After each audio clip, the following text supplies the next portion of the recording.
തിരുവനന്തപുരം വെഞ്ഞാറമൂട് നടന്ന കൂട്ടക്കുരുതിയുടെ നടുക്കം ഇപ്പോഴും വിട്ടുമാറിയിട്ടില്ല.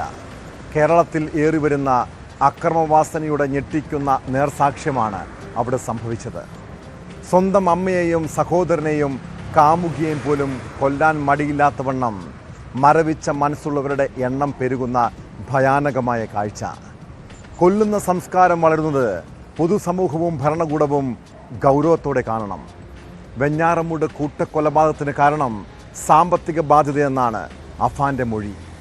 കൂട്ട ആത്മഹത്യക്ക് തീരുമാനിച്ചിരുന്നുവെന്നും എല്ലാവരും മരിച്ചില്ലെങ്കിലോ എന്ന ആശങ്കയിലാണ് കൂട്ടക്കൊല നടത്തിയതെന്നും പ്രതി മൊഴി നൽകി.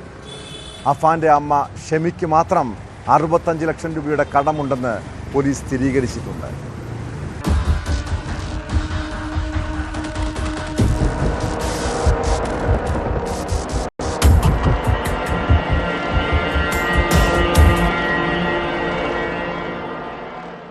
കൊലപാതകത്തിന് കാരണം സാമ്പത്തിക ബാധ്യതയെന്നാണ് അഫാന്റെ മൊഴി. ഉമ്മയ്ക്ക് 65 ലക്ഷം രൂപയുടെ കടബാധ്യതയുണ്ടെന്ന് അഫാൻ പോലീസിനോട് പറഞ്ഞു. 12ഓളം പേരിൽ നിന്നാണ് പലപ്പോഴായി പണം കടം വാങ്ങിയത്. അവർ പണം തിരിച്ചു ചോദിച്ചതോടെ കുടുംബം പ്രതിസന്ധിയിലായി. ഇതോടെ കൂട്ട ആത്മഹത്യക്ക് തീരുമാനിച്ചു. എല്ലാവരും മരിച്ചില്ലെങ്കിലോ എന്ന ആശങ്കയിലാണ് കൊലപാതകം നടത്താൻ തീരുമാനിച്ചത്. ആദ്യം ആക്രമിച്ചത് ഉമ്മ ഷെമിയെ ആയിരുന്നു. രാവിലെ 11 മണിയോടെ അവരെ കഴുത്തുഞെരിച്ച് കൊല്ലാൻ ശ്രമിച്ചു. തുടർന്ന് മുറിയിൽ പൂട്ടിയിട്ട ശേഷം ധനകാര്യ സ്ഥാപനത്തിലെത്തി 1400 രൂപ വാങ്ങി. ഒരു കടയിൽ നിന്ന് പുതിയ രീതിയിലുള്ള ചുറ്റികയും മറ്റൊരു കടയിൽ നിന്ന് എലിവിഷവും വാങ്ങിയാണ് വീട്ടിൽ തിരിച്ചെത്തിയത്. അപ്പോൾ ഉമ്മ മരിച്ചില്ലെന്ന് കണ്ട് ചുറ്റിക കൊണ്ട് തലക്കടിച്ചതായും പ്രതി പോലീസിനോട് പറഞ്ഞു.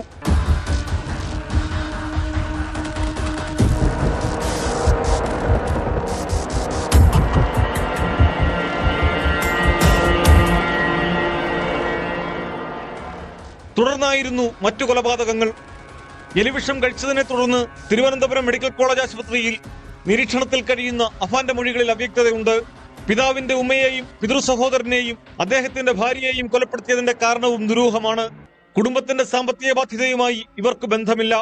സാമ്പത്തികമായി സഹായിക്കാത്തതിന്റെ വൈരാഗ്യമാകാം കൊലയ്ക്ക് കാരണമെന്ന് പോലീസ് സംശയിക്കുന്നു. ഷെമിക്ക് മാത്രം 65 ലക്ഷം രൂപയുടെ കടമുണ്ടെന്ന് പോലീസ് സ്ഥിരീകരിച്ചിട്ടുണ്ട്. മുത്തശ്ശിയെ കൊന്ന ശേഷവും അഫാൻ കടങ്ങൾ വീട്ടിയിരുന്നതായും പോലീസ് കണ്ടെത്തി.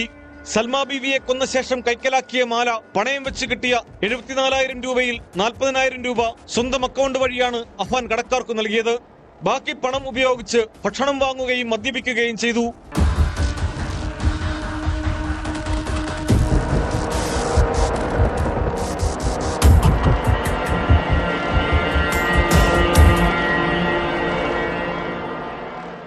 അനുജനെ കൊലപ്പെടുത്തിയ ശേഷം കയ്യിൽ ബാക്കിയുണ്ടായിരുന്ന പണം മൃതദേഹത്തിന് സമീപം വിതറി.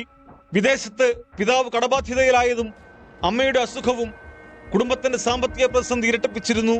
ജീവിത നിലവാരം ഇടിഞ്ഞത് അഫാനെ അസ്വസ്ഥനാക്കിയിരുന്നെന്നും പോലീസ് വ്യക്തമാക്കുന്നു. അതേസമയം ആക്രമണത്തിനിരയായ ഷെമിയുടെ ആരോഗ്യനില തൃപ്തികരമായിട്ടുണ്ട്. ഷമീനയുടെ തലച്ചോറിന്റെ സ്കാൻ രാവിലെ എടുത്തിരുന്നു. അതിൽ തലച്ചോറിലെ നീര് കൂടിയിട്ടില്ല. ഇന്നലത്തെ പോലെ അതേപോലെ തന്നെ തുടരുന്നുണ്ട്.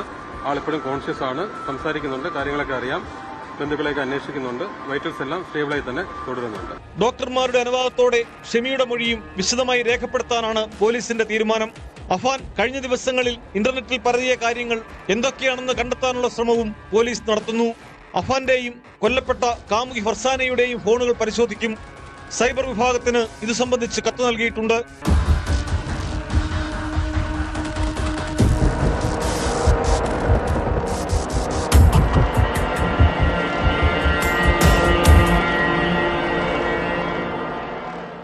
ന്യൂസ് 18 തിരുവനന്തപുരം.